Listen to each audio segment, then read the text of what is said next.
Traditions and Encounters by Jerry H. Bentley. Chapter 15. States and Societies of Sub-Saharan Africa. Chapter 15. Eyewitness. A remarkable oral tradition preserves the story of the lion prince Sindiata, 13th century founder of the Mali Empire in West Africa. Oral traditions include stories, histories, epics, and other accounts transmitted by professional singers and storytellers known in Africa as griots.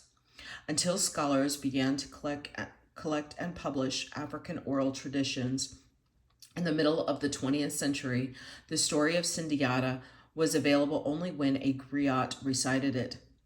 According to the oral tradition, Sindiata's father ruled a small West African kingdom in the northeastern part of what is now the nation of Guinea. Despite his royal patronage, Sindiata had a difficult childhood because a congenitally defective leg left him partially crippled. When the old king died, his enemies invaded the kingdom and killed the royal offspring, sparing Sindiata because they thought his physical condition would prevent him from posing a threat to their ambitions. But Sindiata overcame his injury, learned to use the bow and arrow, and strengthened himself by hunting in the forest. As Sindiata grew stronger, his enemies began to fear him, and they forced him to seek refuge in a neighboring kingdom. While in exile, Sindiata distinguished himself as a warrior and assembled a powerful cavalry force staffed by local followers and allies. By about 1235, Sindiata returned to his homeland and claimed the throne. His cavalry slashed through the countryside and defeated his enemies. Within a few years, he had overcome resistance established by the Mali Empire and consolidated his rule throughout the valley of the Niger River. Although he respected traditional religious beliefs and magical powers, Sindiata was a Muslim. He welcomed Muslim merchants from North Africa and into his realm. He built a capital city in Niani, which soon became a thriving commercial center. For 2 centuries after Sindiata's death, about 1260, the Lion Prince's legacy shaped the lives of West African peoples and linked West Africa with North Africa and Mediterranean Basin. From the classical era forward, peoples from East Asia to the Mediterranean Basin established extensive networks of trade and communication. African peoples living south of the Sahara Desert participated in the larger economy of Afro-Eurasia, though not as fully as their counterparts in North Africa. Geographic conditions helped to explain why trade and communication networks did not embrace sub-Saharan Africa as readily as they did other regions. The Sahara Desert poses a formidable challenge to overland travelers. The African coastline offers few good natural harbors, and cataracts complicate travel up the continent's major rivers. Nevertheless, like their Eurasian and North African counterparts, peoples of sub-Saharan Africa organized productive societies, built powerful states, and participated in large-scale networks of communication and exchange. Internal African processes drove much of this development. Between 1000 and 1500 CE, in the wake of the Bantu and other migrations discussed in Chapter 2, population increases in sub-Saharan Africa led societies here to organize states. Here's the graph, the chronologically. Develop centers of economic specialization and conduct inter-regional trade. Alongside these internal processes, relations with other peoples of Afro-Eurasia also profoundly influenced the development of African societies. From the early centuries CE to 1500 and later as well, trade with lands of the Mediterranean and the Indian Ocean basins encouraged African peoples to produce commodities desired by consumers throughout much of Afro-Eurasia. The trade promoted urban development, the organization of large states and empires, and the introduction of new food crops and new religious beliefs into sub-Saharan Africa. Effects of early African migrations. By 1000 CE, Bantu-speaking peoples had settled in most parts of Africa south of the equator, and Kushite, Sudanese, Manaid, and other peoples had also established communities in lands far from their original homes. For the next several centuries, African peoples built societies on their foundation of small communities that the Bantu and other migrations had generated. Agriculture and population growth. The principal early result of the Bantu and other migrations was to spread agriculture and herding to almost all parts of Africa. As they established agricultural societies, cultivators and herders displaced or absorbed many of the hunting, gathering, and fishing peoples who previously inhabited sub-Saharan Africa. After about 500 BCE, most Bantu peoples possessed iron metallurgy, which enabled them to fashion iron tools that facilitated further clearing of lands and extension of agriculture. By the early centuries CE, cultivation and herding had reached the southernmost parts of Africa. The expansion of agriculture in turn resulted in increased agricultural production, rising population, and pressure for continuing migration to new territories. Bananas. The date and mechanism of the introduction of bananas to Africa is a much debated topic, but the arrival of the banana definitely encouraged a fresh migratory surge. First domesticated in Southeast Asia, bananas probably entered Africa by the way of the Indian Ocean between about 300 and 500 CE. Malay seafarers from the islands that make up modern Indonesia colonized the island of Madagascar and established banana cultivation there. From Madagascar, bananas easily made the jump to the East African mainland. By 500 CE, several varieties of bananas had become well established in Africa. Cultivation of bananas allowed the Bantu to expand into heavily forested regions where yams and millet did not grow well. Indeed, bananas increased the supply of available food, enriched the Bantu diet, and allowed sub-Saharan populations to expand more rapidly than before. Population growth. The population history of sub-Saharan Africa clearly reflects the significance of iron metallurgy and bananas. In 400 BCE, before ironworking had deeply influenced the continent's societies, the population of sub-Saharan Africa stood at about 3.5 million. By 800 CE, after banana cultivation had spread throughout the continent, the sub-Saharan population had climbed to 17 million, and by 1000, when the Bantu migrations had introduced agriculture and iron metallurgy to most of the regions of the sub-Saharan Africa, the population had passed 22 million. The continuing Bantu migrations, the expansion of Bantu population, and the establishment of new Bantu communities contributed to the changes in relationships. Sorry about that. Bantu migrations had introduced agriculture and iron metallurgy to most regions of sub-Saharan Africa. The population had passed 22 million.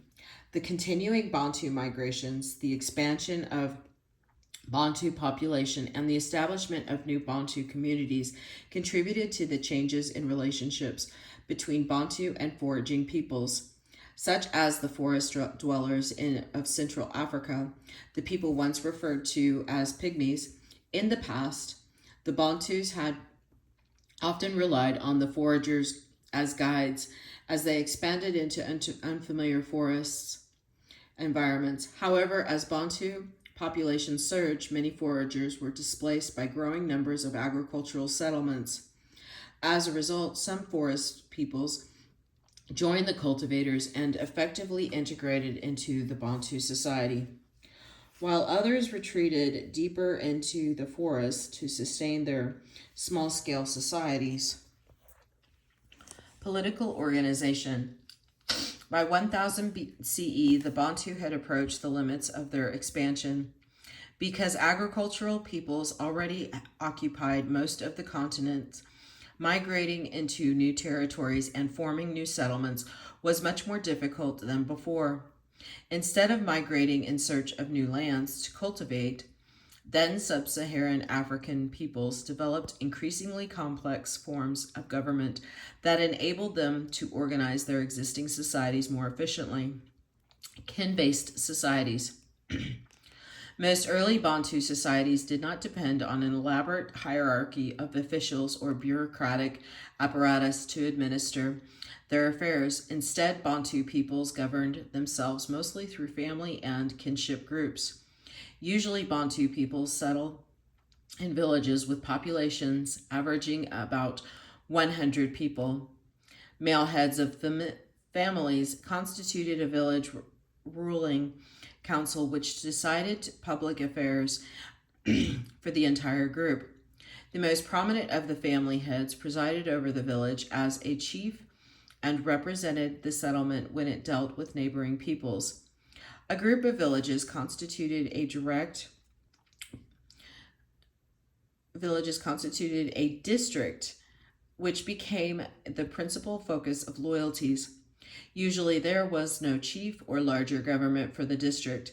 Instead, village chiefs negotiated on matters concerning 2 or more villages.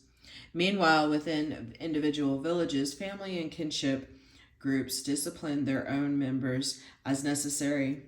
Chiefdoms. This type of organization lends itself particularly well to small-scale communities. But the kin-based societies often grew to large proportions. After about 1000 CE, kin-based societies faced difficult challenges as population growth strained resources. Conflicts between villages and districts became more frequent and more intense. Increased conflict encouraged Bantu communities to organize military forces for both offensive and defensive purposes, and military organization in turn encouraged the development of more formal structures of government. Many districts fell under the leadership of powerful chiefs who overrode kinship networks and imposed authority on their territories. Some of these chiefs conquered their neighbors and consolidated their lands into small kingdoms. These local kingdoms emerged in several regions of sub-Saharan Africa after about 1000 CE. The kingdoms of Ife and Benin, for example, arose on the forested regions of West Africa. Both realms were city-states in which the court and urban residents controlled the surrounding countryside. Through family relationship and political alliances, both Ife and Benin also produced magnificent sculptures that put human faces and figures to the early history of the sub-Saharan Africa. Local kingdoms appeared also in South Africa and Central Africa. Kingdom of Congo. One of the most active areas of political development was the basin of the Congo River, also known as the Zari River. I'll go ahead and so you can look at that. After about 1000 CE, population pressures and military challenges encouraged kin-based societies in the Congo region to form small states, embracing a few villages each. By 1200, conflict between these small states had resulted in the organization of larger regional principalities that could better resist political and military pressures. One of the more prosperous of the Congolese states was the Kingdom of Congo, which participated actively in trade networks involving copper, raffia cloth, and Nzimbo shells from the Atlantic Ocean. During the 14th century, the Kingdom of Congo came to embrace much of the modern-day Republic of the Congo and Angola. The central government of Congo included the king and officials who oversaw military, judicial, and financial affairs, including a royal currency system based on cowrie shells. Beneath the central government were 6 provinces administered by governors, each of whom supervised several districts administered by subordinate officials within the districts. Villages ruled by chiefs provided local governments, though not the only kingdom in sub-Saharan Africa.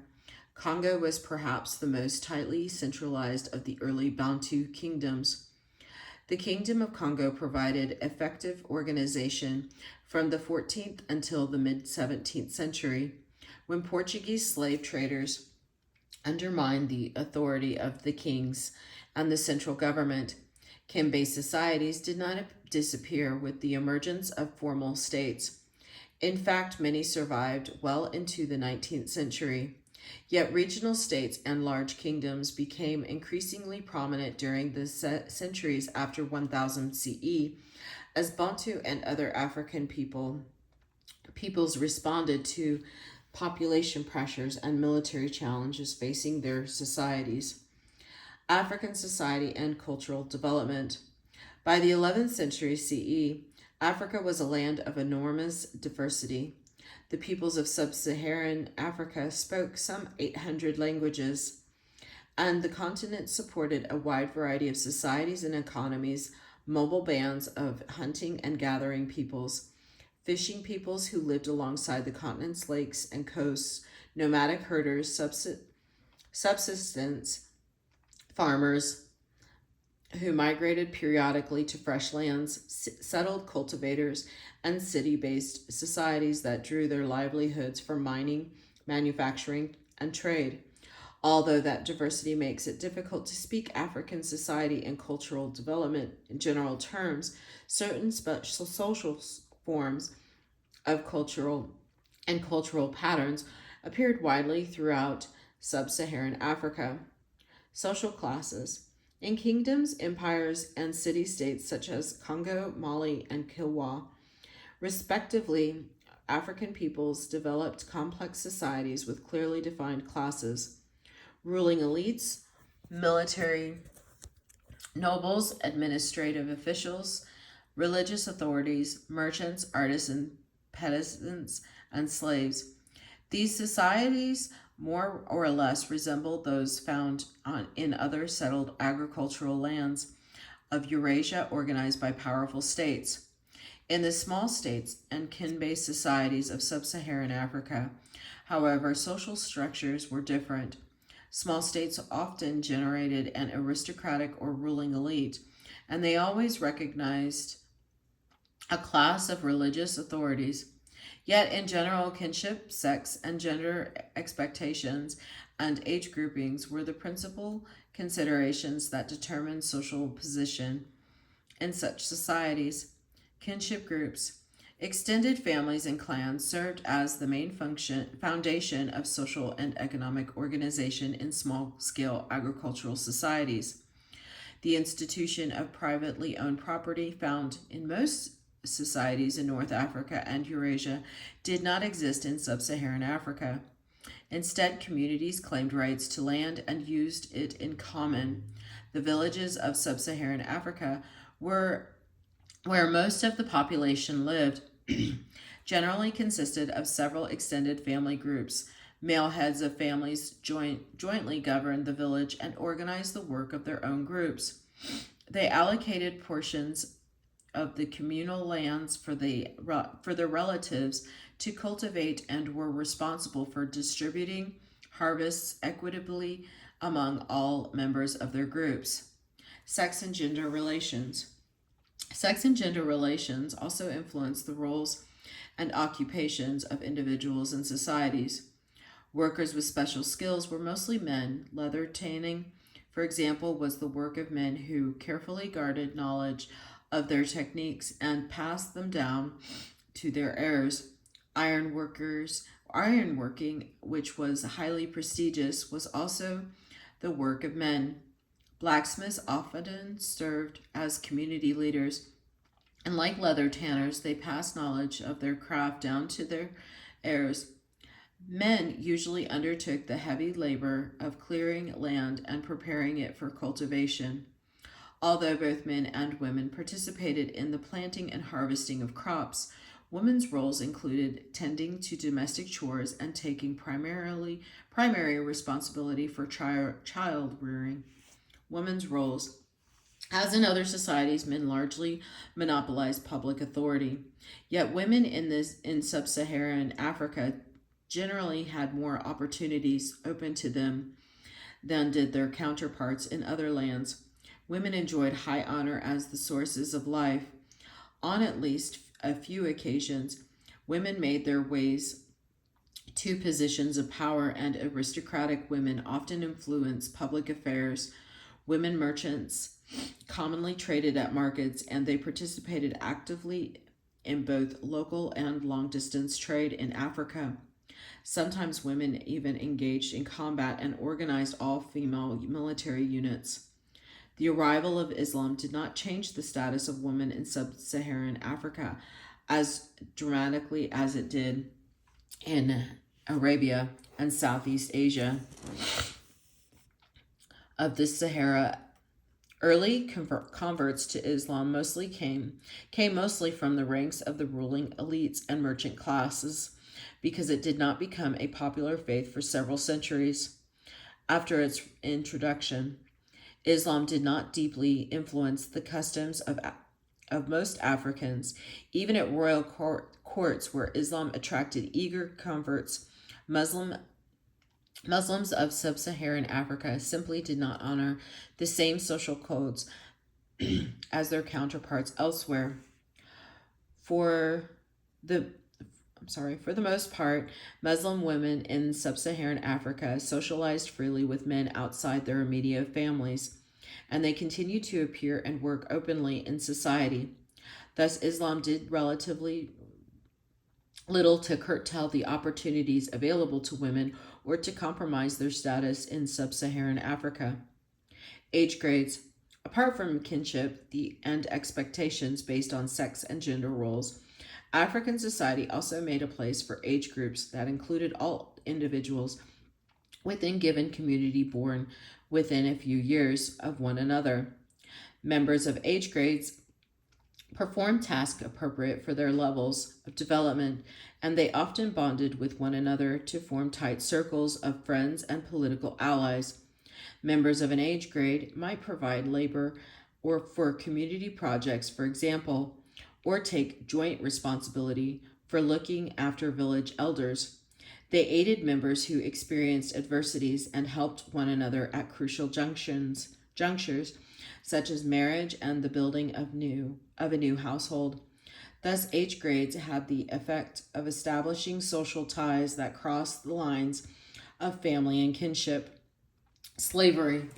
One class of individuals stood apart from the other social groups: slaves. As in other lands, the institution of slavery had a place in Africa since antiquity. Most slaves were captives of war.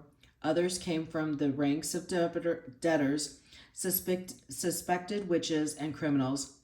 Within Africa, most slaves probably worked as agricultural laborers, although many also worked as construction laborers, miners, or porters.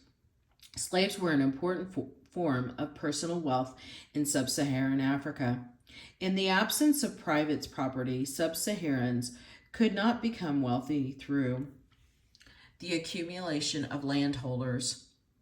Instead, the accumulation of slaves enabled individuals or families to display their wealth, to enhance their position in society, and also to increase their agricultural production. For those reasons, slave trading and slaveholding were prominent features of sub-Saharan African society. Here's thinking about traditions, should you wish to read that.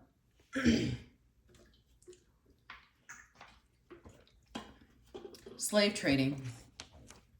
After about the 9th century CE, the expansion of the Trans-Saharan and Indian Ocean trade networks stimulated increased traffic in African slaves. In previous centuries, Eastern Europeans had been the main source of slaves in the trading networks of Muslim merchants. Yet the demand for slaves became greater than Eastern Europe could supply. As a result, Muslim merchants turned increasingly to Sub-Saharan Africa as an alternative source for slaves. In response to that demand, slave raiding became an increasingly prominent activity within Africa itself.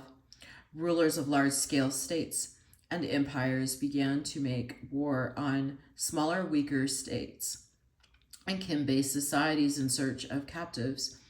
In some years, 10 to 20,000 Africans left their homes as slaves. Although records of the Islamic slave trade are scarce, a lengthy uprising known as the Zonj Revolt allows a glimpse of the harsh conditions under which many of the slaves toiled. The term Zonj referred to black slaves from the Swahili coast, many of whom worked on sugarcane plantations or cleared land for cultivation in southern Mesopotamia. By the 7th century CE, slave revolts were not uncommon, and about 869, a rebel slave named Ali bin Muhammad organized about 15,000 Zonj slaves into a massive force that captured Basra, the most important city of the southern Mesopotamia. The rebels then proceeded to establish a state in the region, which was only defeated by the Abbasid rulers 14 years later. Though smaller than the Atlantic slave trade of modern times, the Islamic slave trade was a sizable affair. Between 750 to 1500 CE, the number of African slaves transported to foreign lands may have exceeded 10 million.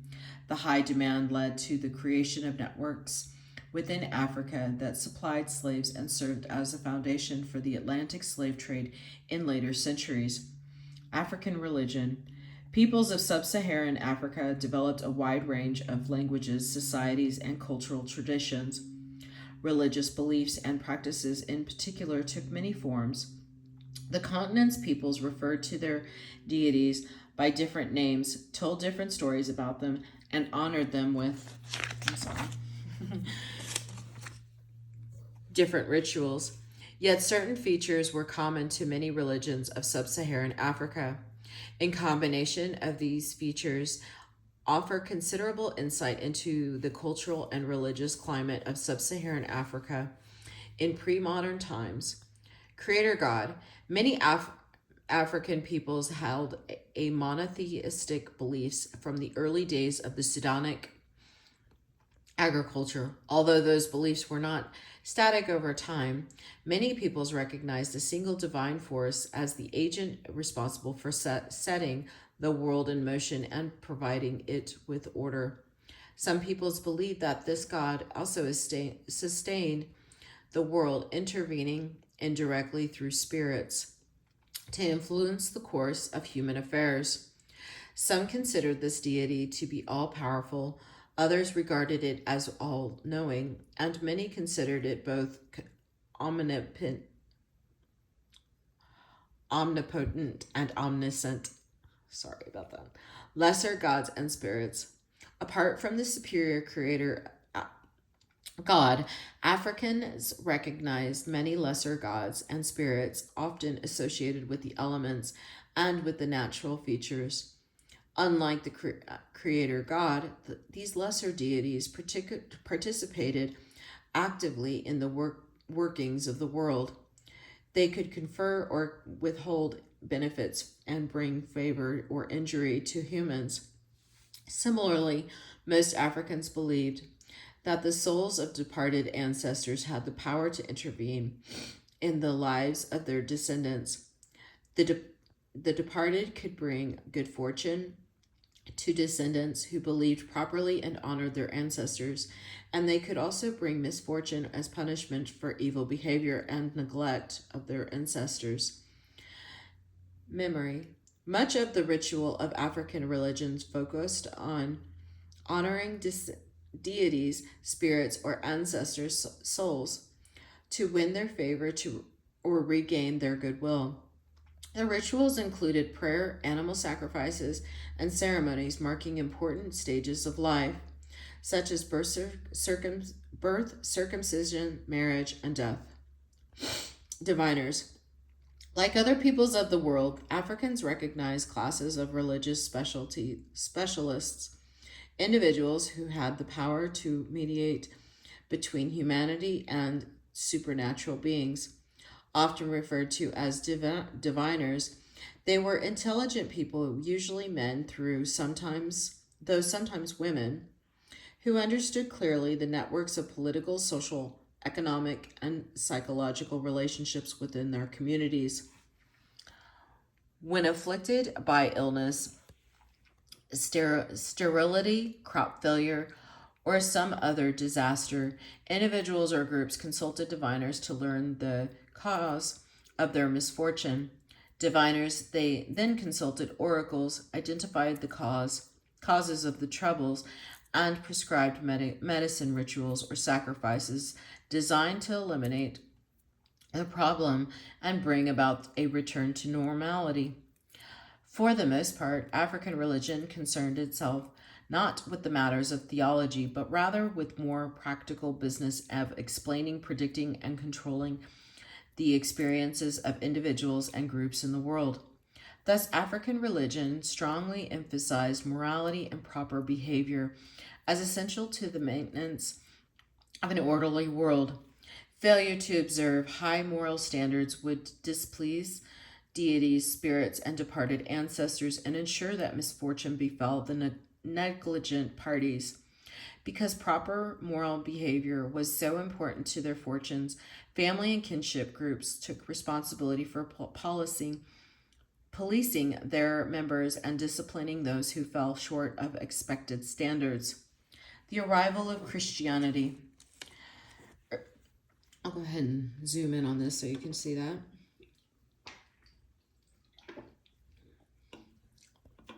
The arrival of Christianity.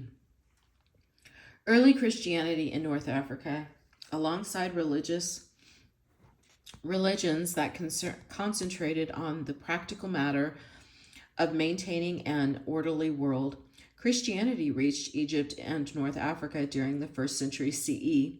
Soon after the faith's appearance, Alexandria in Egypt became one of the most prominent centers of early Christian thought. And North Africa was the home of St. Augustine, an important leader of the fledgling church. The Christian kingdom of Axum. About the middle of the 4th century CE, Christianity established a foothold in the kingdom of Axum, located in the highlands of modern Ethiopia. The first Axumite converts were probably local merchants who traded with Mediterranean Christians, calling at the port of Adulis on the Red Sea. As missionaries visited Ethiopia, the kings of Axum also converted to Christianity. Indeed, the kings of Axum were some of the first royal converts to Christianity, adopting the faith shortly after the Roman Emperor Constantine himself. Missionaries later established monasteries, translated the Bible into the Ethiopian language, and worked to popularize Christianity throughout the kingdom. The fortunes of Christianity in Ethiopia reflected the larger political experience of the religion. In the late 7th century CE, the ruling house of Axum fell into decline, and during the next several centuries, the expansion of Islam left an isolated island of Christianity in the Ethiopian highlands. During the 12th century, however, a new ruling dynasty undertook a centralizing campaign and enthusiastically promoted Christianity as a faith that could provide cultural unity for the land. From the 12th through the 16th century, Christianity enjoyed particular favor in Ethiopia. During the 12th century, the Ethiopian kings ordered the carving of 11 massive churches out of solid rock, a monumental work of construction that required enormous resources. During the 13th century, rulers of Ethiopia's Solomonic dynasty claimed descent from the Israelite kings David and Solomon. In an effort to lend additional biblical luster to their authority, the fictional work of Kibra Nagast, Glory of the Kings, which undertook to trace that lineage, has recently become popular among the Rastafarians and devotees of reggae music in Ethiopia, Jamaica, and other lands. Meanwhile, Christianity retained its privileged status in Ethiopia until it fell out of favor following the Socialist Revolution of 1974. Ethiopian Christianity during the centuries after the Islamic conquest of Egypt, the Sudan, and northern Africa, Ethiopian Christians had little contact with Christians in other lands. As a result, although Ethiopian Christianity retained basic Christian theology and rituals, it increasingly reflected the interest of its African devotees. Ethiopian Christians believed that a large host of evil spirits populated the world, for example, and carried amulets or charms for protection against those menacing spirits. The 12th century carved rock churches themselves harked back to pre-Christian values, since rock shrines had long been a prominent feature in Ethiopian religion. Not until the 16th century, when Portuguese mariners began to visit Ethiopia en route to India, did Ethiopians reestablish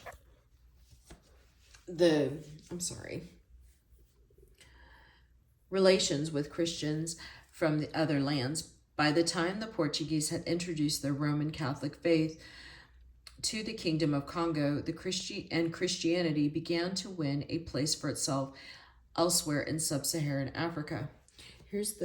I'll zoom in on that.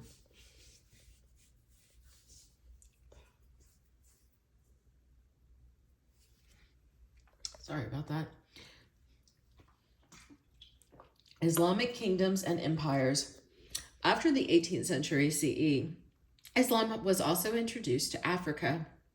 Islam arrived by two routes. It went to West Africa overland by the trans-Saharan camel caravans, and it traveled to coastal East Africa over the sea lanes of the Indian Ocean in the vessels of merchant mariners. After its introduction, Islam profoundly influenced the political, social, and economic development of Sub-Saharan Africa, as well as its cultural and religious development. At the same time, Africans in both West and East Africa adapted Islam to their own cultures, giving African Islam distinctly African characteristics. Sorry, that was a spider. Trans-Saharan trade and Islamic states in West Africa. The Saharan Desert has never served as an absolute barrier to communication between human societies. Small numbers of nomadic peoples have lived in the desert itself since about 5000 BCE. These nomads migrated around the desert and had dealings with other peoples settled on its fringes. In addition, merchants occasionally organized commercial expeditions across the desert, even in ancient and classical times. Camels yet travel across the Sahara quickened substantially with the arrival of the camel. Camels came to North Africa from Arabia sometime in the first millennium BCE, and perhaps earlier during the last centuries BCE. A special camel saddle, which took advantage of the animal's distinctive physical structure, also made its way to North Africa. Because a caravan took 70 to 90 days to cross the Sahara, and because camels could travel long distances before needing water, they proved to be extremely useful beasts of burden in such an arid region. After about 300 CE, camels became the preferred transport animals throughout the Sahara. When Arab conquerors established their Islamic faith in North Africa during the 7th and 8th centuries, they also integrated the region into a rapidly expanding zone of commerce and communication. Soon afterward, Muslims in North Africa began to explore the potential trade across the Sahara.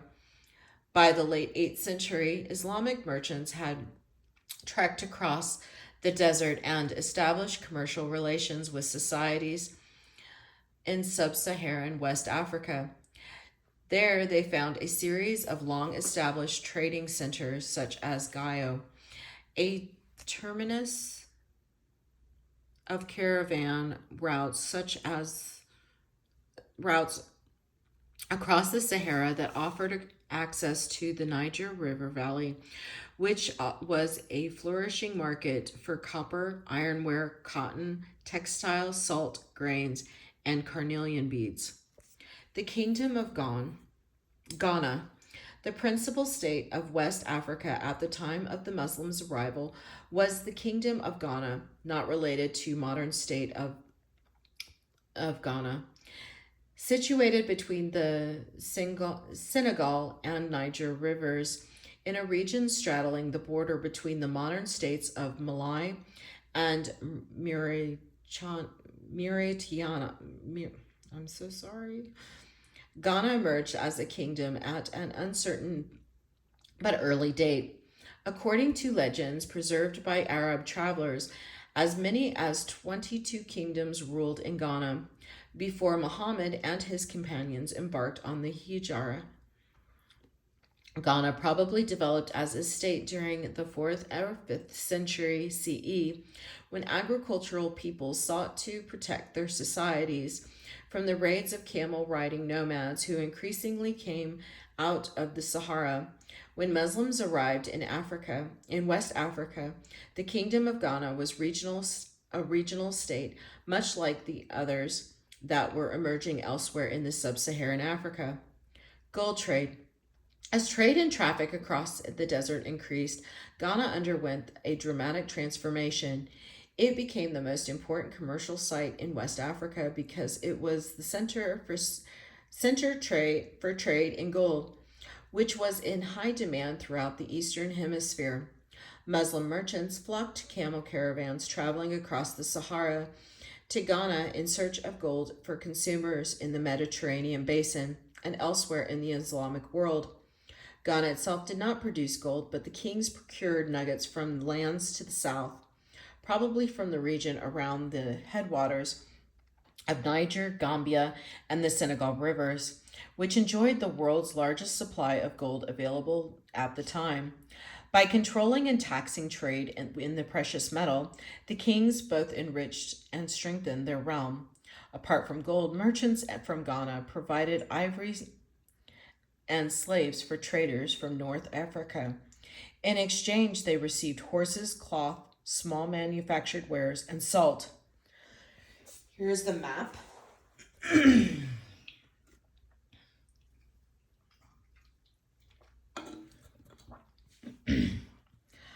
Combined Sully, integration into trans-Saharan trade networks brought enormous wealth and considerable power to Ghana. The kingdom's capital and principal trading site stood to the Kumbi Sully, a small town today but a thriving commercial center with a population of some 15 to 20,000 people at its peak. Between the 9th and 12th centuries, Al-Bakri, a Spanish Muslim traveler,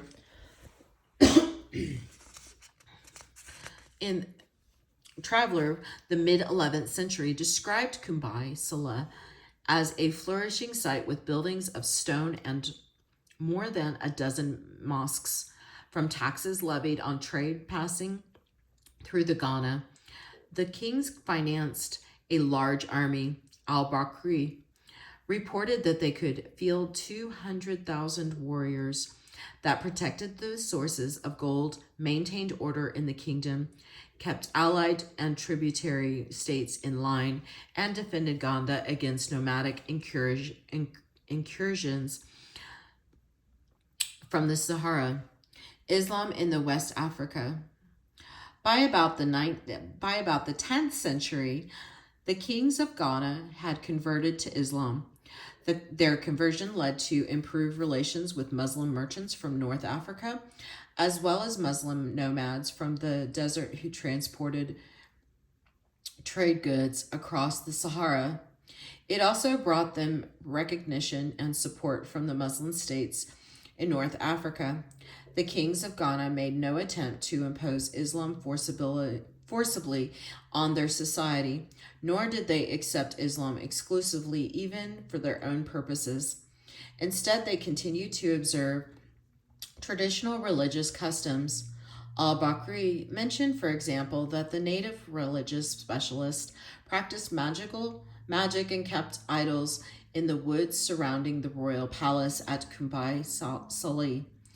Even in the absence of efforts to impose Islam on Ghana, however, the faith attracted converts, particularly among those engaged in trade with Muslim merchants from the north. As the kingdom expanded to the north, it became vulnerable to attacks by nomadic peoples from the Sahara who sought to seize some of the kingdom's wealth. During the early 13th century, raids from the desert weakened the kingdom and it soon collapsed. Political leadership in West Africa, then fell to powerful Mali Empire, which emerged just as the kingdom of Ghana dissolved. Sindiata. The Lion Prince Sindiata reigned 1230 to 1255, built the Mali Empire during the first half of the 13th century. Through alliances with local rulers, a reputation for courage in battle, and a large army dominated by cavalry, Sindiata had consolidated his hold on the Mali Empire. By about 1235, the empire embraced Guyana as well as other neighboring kingdoms in the regions surrounding the Senegal and Niger rivers. The Mali Empire and trade. Mali benefited from Sub-Saharan trade on an even larger scale than Ghana had from the 13th until the late 15th century. Mali controlled and taxed almost all trade passing through West Africa.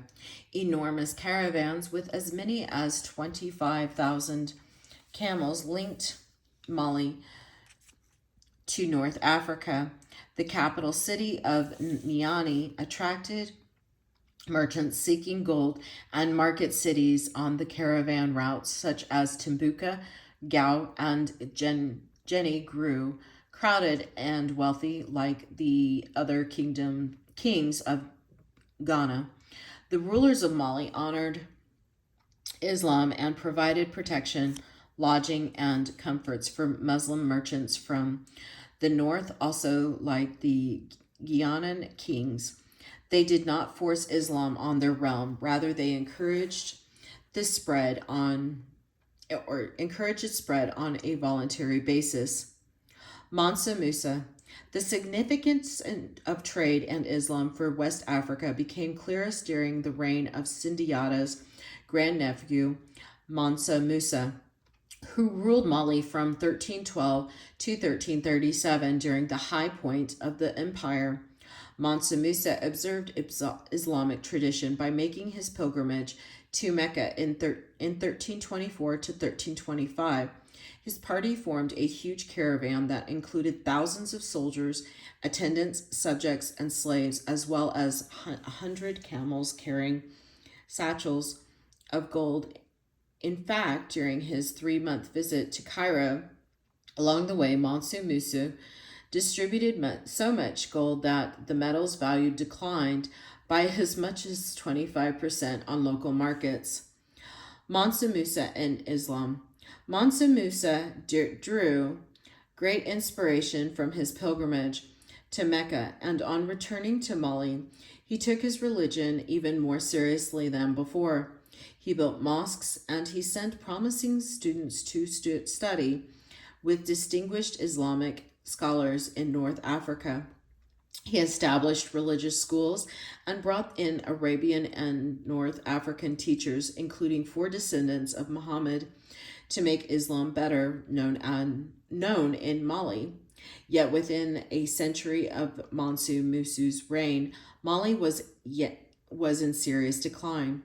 Factions crippled the central government. Province seceded from the empire, and military pressures came both from neighboring kingdoms and from desert nomads. By the late 15th century, the Songhai Empire had completely overcome Mali.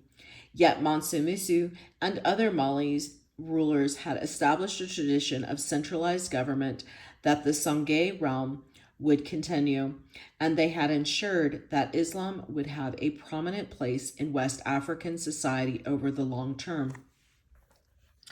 Here's the map. Here's thinking about encounters. Indian Ocean trade and Islamic states in East Africa.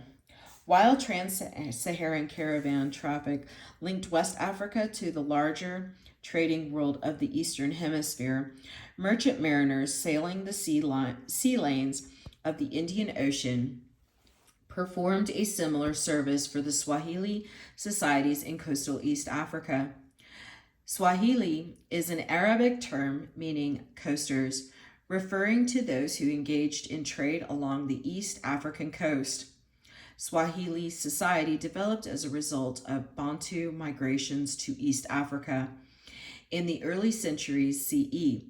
These migrants introduced agriculture, cattle herding, and iron metallurgy to the region, and here as elsewhere in the Sub-Saharan Africa. They founded complex societies governed by small local states. As their population increased, Bantu peoples founded settlements on the coasts of and offshore islands, as well as the interior regions of East Africa. These coast dwellers supplemented their agricultural production with ocean fishing and maritime trade. The Swahili dominated the East African coast from Mogadishu in the north to Kilauea in the Comoro Islands and Sofala in the south. They spoke a Bantu language, also known as Swahili. Supplemented with words and ideas borrowed from the Arabic people, Swahili peoples, developed different dialects, but they communicated readily among themselves because individuals frequently visited other Swahili communities in their ocean-going craft. Indeed, all along the East African coast, Swahili society underwent similar patterns of development with respect to language, religion, agriculture, and technology. In the 10th century, Swahili society attracted increasing attention from Islamic merchants. From the interior regions of East Africa, the Swahili obtained gold, slaves, ivory, and exotic local products, which they traded for pottery, glass, and textile that Muslims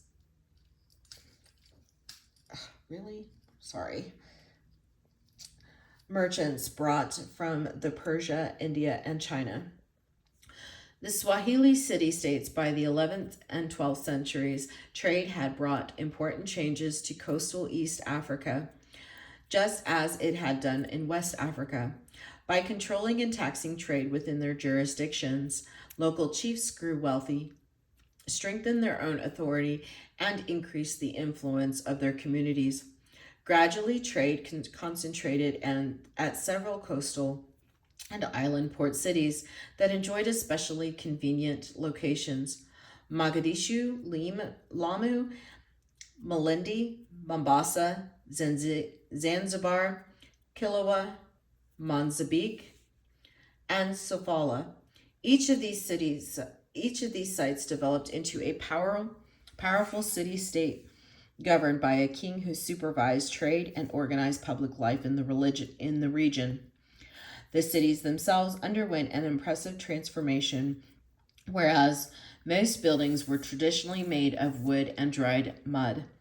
By about the 12th century, Swahili peoples began to construct large coral buildings, and by the 15th century, the main Swahili towns boasted handsome stone mosques and public buildings. Meanwhile, urban Swahili elites dressed in silk and fine cotton clothes, and they set their tables with porcelain imported from China. Here's the general fortress. Kilwa. Travelers' reports and recent archaeological discoveries have thrown especially clear light on the development of Kilwa, one of the busiest city-states on the East African coast.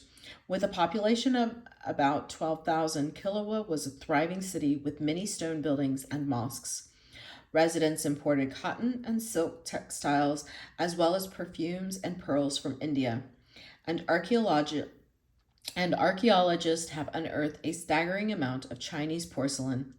Merchants of Kilwa imported these products in exchange for gold, slaves, and ivory obtained from interior regions. By the late 15th century, Kilwa exported about a ton of gold per year. Here is the section. I'll try and zone in on that so you can read that at your leisure.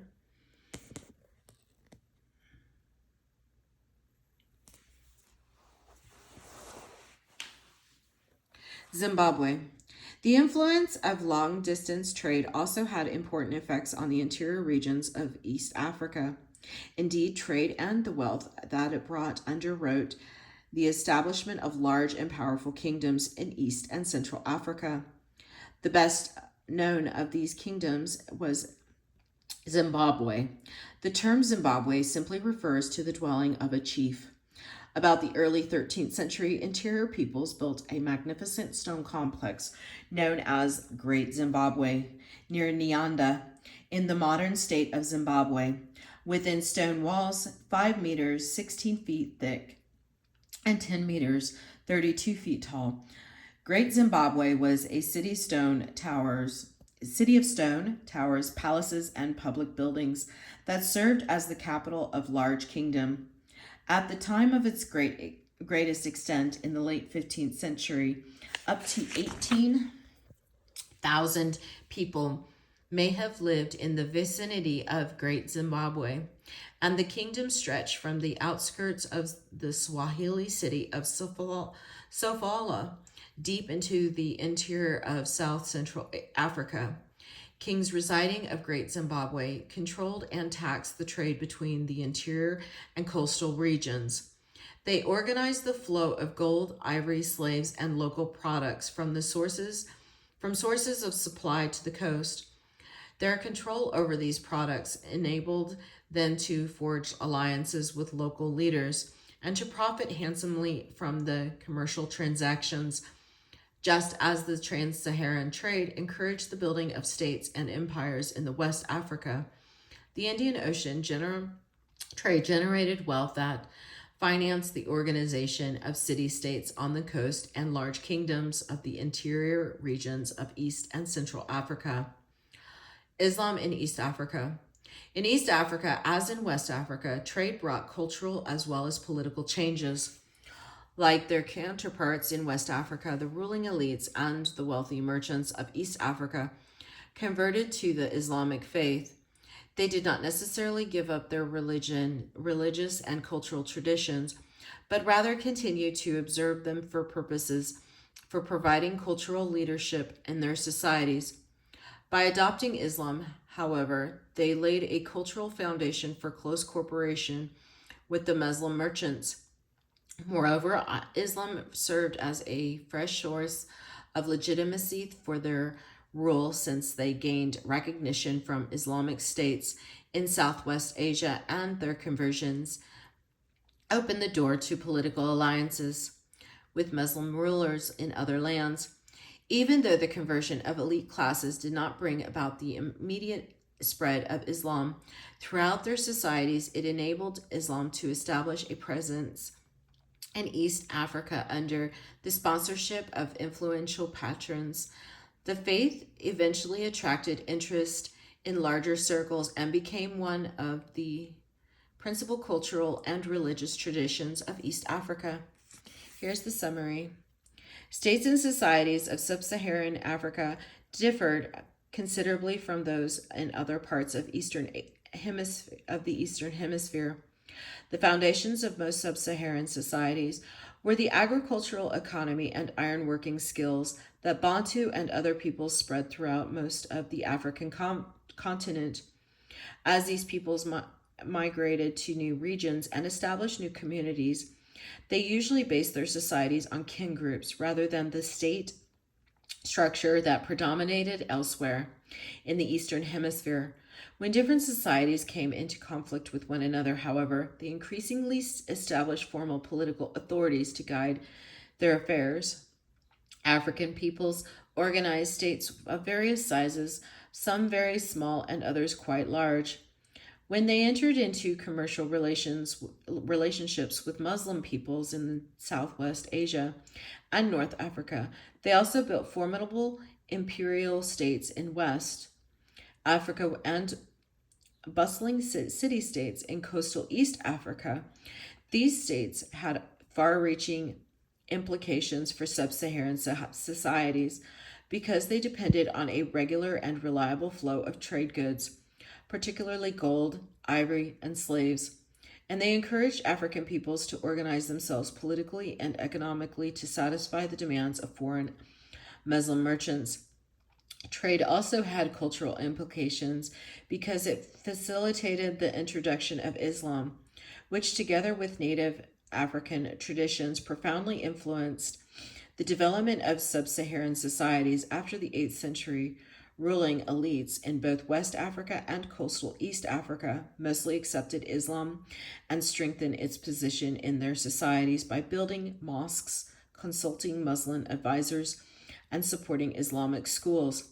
By 1500 CE, African traditions and Islamic influences had combined to fashion a series of powerful, productive, and distinctive societies in Sub-Saharan Africa. This is the end of chapter 15. Thank you.